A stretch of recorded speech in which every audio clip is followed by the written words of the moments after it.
5가 그리스도와의 연합. 성도들이 어떻게 예수 그리스도와 연합하여 구원을 얻고 그리스도와 연합하여 성화의 완성과 승리를 이루는가를 계속 생각하려고 합니다. 앞장의 결론에서 확인한 바와 같이 우리가 어떻게 그리스도와 함께 죽었고 어떻게 함께 살아났는가 하는 이야기를 하고 있고, 오늘은 살아났을 뿐만 아니라 살고 있다는 것을 강조하고 있습니다. 구원 얻은 하나님의 백성들은, 하나님의 사람들은 예수 그리스도와 함께 지금 살고 있다는 것입니다. 이 연합을 무엇 때문에 자꾸 강조하고 있습니까? 하나님께서 나를 보실 때 나를 보시는 것이 아니라 그리스도를 보고 계십니다.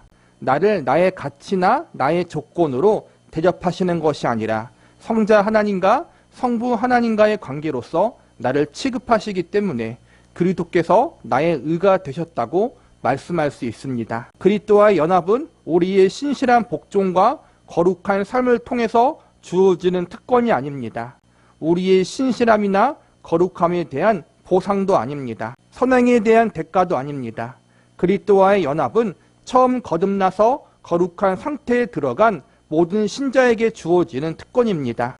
우리의 신앙적인 승리나 수준에 대한 보상이 아니라 그리스도와의 연합은 하나님께서 그분의 은혜와 사랑으로 우리를 구원하시기로 작정하사 예수 그리스도와 우리를 묶었을 때 이미 허락된 것이요, 하나님의 작정이요 약속이요, 하나님께서 은혜와 긍휼을 베푸신 결과들입니다. 우리가 우리를 평가할 때 나의 나된 것으로 평가하지 말고 그리스도 안에 있는 나로서 나를 평가해야 됩니다. 그리스도와의 연합은 우리가 생각하는 신비한 어떠한 체험을 이야기하는 것보다는 하나님과 우리 사이의 관계를 이야기한다고 보시면 돼요. 내가 예수님을 나의 구세주로 믿고 영접할 때 우리는 이미 예수님과 연합되어지는 거예요. 즉 내가 구원의 은혜를 받은 것이 예수님과 연합되었다는 거예요. 하나님이 우리를 보실 때 죄인된 나를 보시는 것이 아니라 예수님이 이루신 십자가의 은혜를 보신다는 거예요. 그리고 나와 하나님과의 관계, 부자 관계를 보신다는 거예요. 연약하고 아직까지 성화가 덜 된 존재이지만 우리의 그러한 모습을 보시는 것이 아니라 예수님의 대속의 은혜를 보시고 하나님의 자녀로서, 하나님의 백성으로서의 나를 본다는 거예요. 그게 구원이고 예수님과의 연합이라는 거예요. 그런데 그 예수님과의 연합이 내가 구원받아서 하나님의 자녀로 된 것으로 끝나는 것이 아니라 하나님의 자녀와 백성답게 살아갈 수 있도록 끝까지 우리를 책임지고 이끌어 주신다는 거예요. 신분의 구원, 하나님의 자녀가 되는 구원뿐만 아니라 하나님의 자녀답게 살아갈 수 있도록 하나님의 책임지시고 우리를 사랑으로 양육하고 사랑으로 훈육해서 하나님 원하시는 자리까지 이끄신다는 것. 이것이 포기되어지지 않는다는 거예요. 그리스도 안에 있다는 말은 내가 예수 그리스도 안에 있기 때문에 예수님의 거룩하심과 의로우심과 예수 그리스도의 승리가 우리의 것이 되는 바로 여기에 성화의 신비가 있는 것입니다. 율법에 대한 신실한 복종은 그리스도와의 연합으로 인한 결과이며 그리스도의 연합에 의한 열매입니다. 이 부분을 몇 번이나 반복해서 확인하고 있듯이 로마서 7장 8장의 기가 막힌 대조에서 다시 한번 확인해 봅니다. 로마서 8장입니다. 율법이 육신으로 말미암아 약하여 할 수 없는 그것을 하나님이 하시나니 곧 죄를 인하여 자기 아들의 죄에 있는 육신의 모양으로 보내어 육신의 죄를 정하사 육신을 쫓지 않고 그 영을 쫓아 행하는 우리에게 율법의 요구를 이루어지게 하려 하심이니라. 율법을 지킬 수 없는 이유로 여기서 말하는 육신이란 것은 물리적인 몸을 가리키는 것이 아니라 하나님이 없는 존재로서 자기만을 근거로 하고 자기만을 전부로 갖고 있는 자를 말합니다. 영을 쫓는 자는 예수 그리스도와 연합하여 그분의 인도함을 받은 자라고 이야기할 수 있다고 로마서 7장에서 설명을 했습니다. 내 속사람으로는 하나님의 법을 즐거워하되 내 지체 속에 한 다른 법이 내 마음의 법과 싸워 내 지체 속에 있는 죄의 법 아래로 나를 사로잡아 오는 것을 보는도다. 오라 나는 공고한 사람이로다. 이 사망의 몸에서 누가 나를 건져내랴. 죄인이었을 때 인간은 율법을 지킬 마음을 가진다 할지라도 그것이 옳은 것을 알고 소원을 할지라도 선택권이 자신에게 없습니다. 언제나 죄의 법 아래로 사로잡혀 오는 것을 보는 것입니다. 죄를 원해서도 짓고 원치 않아도 죄를 짓는다는 것을 우리가 발견합니다. 그래서 8장은 이렇게 시작합니다. 그러므로 이제 그리스도 예수 안에 있는 자에게는 결코 정죄함이 없나니 이는 그리스도 예수 안에 있는 생명의 성령의 법이 죄와 사망의 법에서 너를 해방하였습니다. 죄와 사망의 법이 무엇이겠습니까? 죄가 우리에게 왕노릇했습니다. 죄가 우리를 죄 아래로 사로잡아왔습니다. 구원이란 은혜 아래에 있고 예수 그리스도 아래에 있는 것입니다. 그리스도께서 내가 죄를 소원해도 이제는 의와 거룩으로 사로잡아 그리스도의 은혜와 능력 아래 있게 된 것입니다. 육신에 속한 자, 육신의 사람은 첫 번째로 예수님을 믿지 않는 사람을 의미한다고 볼 수 있는 거예요. 예수님이 주인 되지 않고 자기가 스스로 주인 되어 인생을 사는 사람은 결국 죄 아래에 있다라는 거예요. 죄를 이길 수 없다라는 거예요. 하나님 말씀대로 살아갈 수 없다라는 거예요. 또 다른 의미로는 하나님을 의지하지 않고는 우리가 죄를 이길 수 없다. 하나님 말씀을 지킬 수 없다. 우리가 스스로 의로워질 수 없다는 것을 또 상징적으로 이야기해 주는 거예요. 즉 우리가 예수님을 믿고 난 후에도 내 스스로 하나님과 예수님의 능력을 얻어서 의로워지는 것이 아니라 예수님 그분 자체가 나의 의가 되신다는 걸 늘 잊지 말라는 거예요. 내가 작은 나의 공로, 나의 열심을 통해서 하나님 앞에 인정받고 하나님 앞에 부끄러울 것이 없는 것처럼 하나님 앞에 그 공로를 내세워서 나는 하나님 앞에 의로운 사람입니다. 우리가 예수님을 믿은 다음에도 그런 실수를 저지를 수 있다는 거예요. 그리고 실제로 그렇게 많이 저지르고 있고 그러니까 우리가 넘어지고 쓰러지잖아요. 근데 그걸 통해 우리가 다시 한번 그것을 발견하라는 거예요. 예수님의 의로 말미암아 구원 받았듯이 구원 이후에도 예수님 그분 자체가 나의 의라는 사실을 늘 잊지 않고 기억하라는 거예요. 예수님을 믿은 다음에 우리가 성숙해져야 되잖아요. 믿음이 성숙하지 못할 때에는 죄에 대해서 우리가 자주 넘어져요. 그런데 믿음이 조금씩 성숙해질 때에는 그래도 죄로 인해서 넘어지는 부분이 분명히 적어지잖아요. 성숙에 대한 부분은 우리에게 분명히 필요하고 더 열심히 하나님을 섬기는 부분이 있잖아요. 그런데 그게 우리의 승리가 아니라는 거예요. 세월이 지나고 신앙의 연륜이 지나서 조금씩 우리의 믿음이 성숙해져서 하나님 앞에 더욱더 믿음으로 바로 서는 건 있는데 그것이 우리의 승리가 되는 건 아니라는 거예요. 우리의 승리는 오직 예수님이고 우리의 의는 예수님이라는 건 변치 않아요. 그것을 기초로 해서 우리가 믿음의 성숙으로 나아가는 것이지 내가 성숙하고 내가 잘해서 승리가 되고 내가 의로워지는 건 아니라는 것. 그래서 우리는 구원을 처음 받을 때도 그리고 구원 이후 성화의 길로 나아갈 때도 언제나 예수님이 나의 전부가 되시고 나의 의가 되시고 나의 구원이고 나의 믿음이라는 것을 늘 잊지 말라는 거예요. 그리스도가 없을 때 죄가 늘 우리를 사로잡아 옵니다. 그래서 늘 실패합니다. 구원이란 무엇입니까? 구원받기 전에 죄가 왕노릇 했듯이 구원받은 이후에는 그리스도께서 왕노릇 하신다는 것입니다. 우리가 죄의 법 아래로 사로잡혀 왔었다면 이제는 은혜와 거룩의 아래로 사로잡혀 옵니다. 지금 우리가 다루고 있는 이 문제를 이해할 중요한 대표적인 사건을 보여줍니다. 마가복음 10장입니다. 예수께서 길에 나가실 새 한 사람이 달려와 꿇어 앉아 묻자오되 선한 선생님이여 내가 무엇을 하여야 영생을 얻으리이까? 예수께서 이르시되 내가 어찌하여 나를 선하다 일컫느냐? 하나님 한 분 외에 선한 이가 없느니라. 살인하지 말라, 간음하지 말라, 도둑질하지 말라, 거짓 증거하지 말라, 속여 취하지 말라. 내 부모를 공경하라 하였느니라. 여짜오되 선생님이여 이것은 내가 어려서부터 다 지켰나이다. 예수께서 그를 보시고 사랑하사 가라사대 내가 오히려 한 가지 부족한 것이 있으니 가서 내 있는 것을 다 팔아 가난한 자를 주라. 그리하면 하늘의 보화가 내게 있으리라. 그리고 와서 나를 좇으라 하시니 그 사람은 재물이 많은 고로 이 말씀을 인하여 슬픈 기색을 띠고 근심하여 가니라. 예수께서 둘러보시고 제자들에게 이르시되 재물이 있는 자는 하나님의 나라에 들어가기가 심히 어렵도다 하시니 제자들이 그 말씀에 놀라는지라. 예수께서 다시 대답하여 가라사대 얘들아 하나님의 나라에 들어가기 어떻게 어려운지 약대가 바늘기로 나가는 것이 부자가 하나님의 나라에 들어가는 것보다 쉬운 일을 하신대. 제자들이 심히 놀라 서로 말하되 그런 중 누가 구원을 얻을 수 있는가 하니 예수께서 저희를 보시고 가라사대 사람으로는 할 수 없으되 하나님으로는 그렇지 아니하나니 하나님으로서는 다 하실 수 있느니라. 어떤 청년이 와서 예수께 어떻게 해야 구원을 얻을 수 있습니까? 라고 묻습니다. 예수님께서 계명을 지키라고 하시니 다 지켰다고 합니다.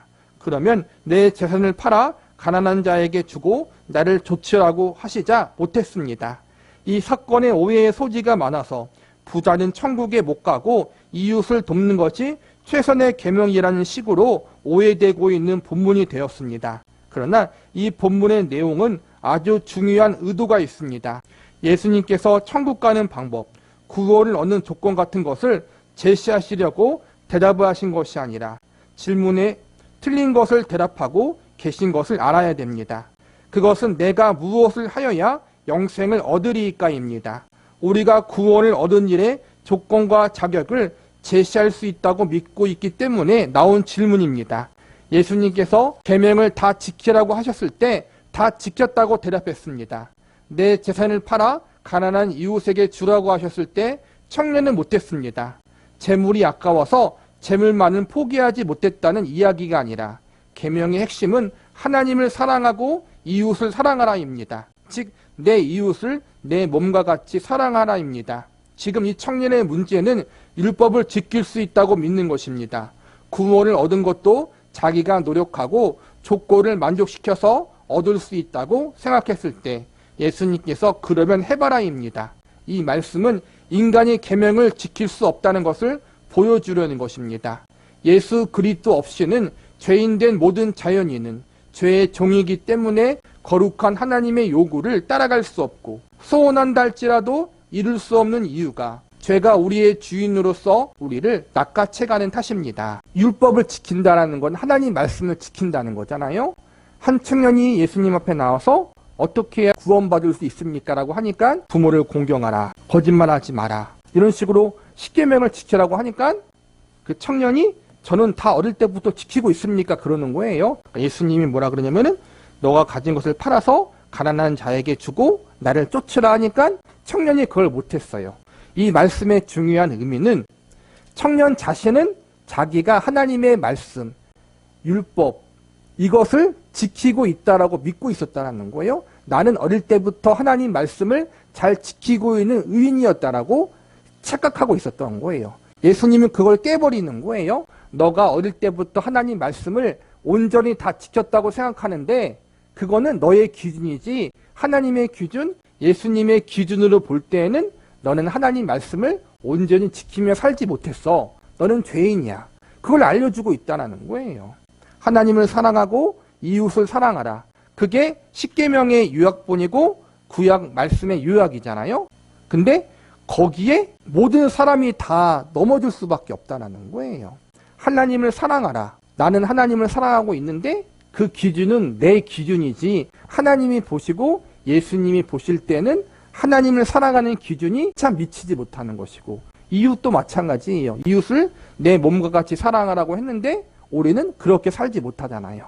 적극적으로 죄를 지으며 사는 게 죄인이기도 하지만 적극적으로 하나님의 말씀을 지키지 못하는 것도 죄인이에요. 그러니까 우리는 늘 그것에 넘어질 수밖에 없는 거예요.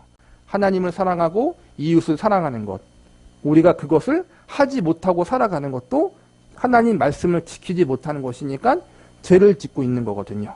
하나님의 기준이 이렇다는 거예요. 이 기준이 이렇게 절대적인데 누가 그 기준을 지키며 살 수 있겠느냐. 아무도 지킬 수 없다라는 거예요. 그럼 어떻게 해야 되느냐. 예수님이 나의 의가 되어야만 그것이 합당하게 된다는 거예요.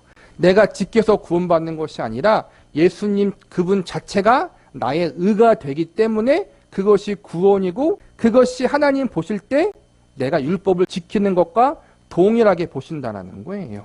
청년은 계명을 지키라고 했더니 다 지켰다고 했습니다. 이 청년은 인간이 무엇을 할 수 있다고 믿는 자고 부자인 것으로 확인되어 있습니다. 선진국에서는 부자가 대접을 받습니다. 그만큼 노력하고 열심히 살았다고 인정되기 때문입니다. 청년이 부자인 것은 지금 이 사건의 내용에서 아주 중요합니다. 청년은 열심히 살아서 부를 쟁취했으며 그 쟁취한 것이 그에게 자신감이 된 것입니다. 그래서 예수님께서는 이 청년의 질문인 무엇을 하여야 영생을 얻으리이까에 대하여 대답하시는 것입니다. 너가 조건을 만들어서 절대로 못 간다. 낙타가 바늘기로 들어가는 것이 더 쉽다라고 말씀하시는 것입니다. 죄성의 가장 중요한 내용은 인간이 뭐든지 할 수 있다고 믿는 것입니다. 신앙을 가져도 은혜와 믿음으로 가는 것이 아니라 치성을 바쳐 신을 감동시키는 일반 종교로 버무려지기가 일수인 것입니다. 기독교 신앙되게 하는 가장 중요한 내용은 은혜인 것을 놓치고 정성이라고 오해합니다. 그래서 기독교 신앙이 모든 성도에게 어려운 이유 중 하나가 은혜를 구하는 것마저도 정성으로 구해서 얻는다고 생각하는 것입니다. 은혜를 정성으로 얻는다고 생각하면 은혜가 이미 은혜가 아니고 훈장이 됩니다.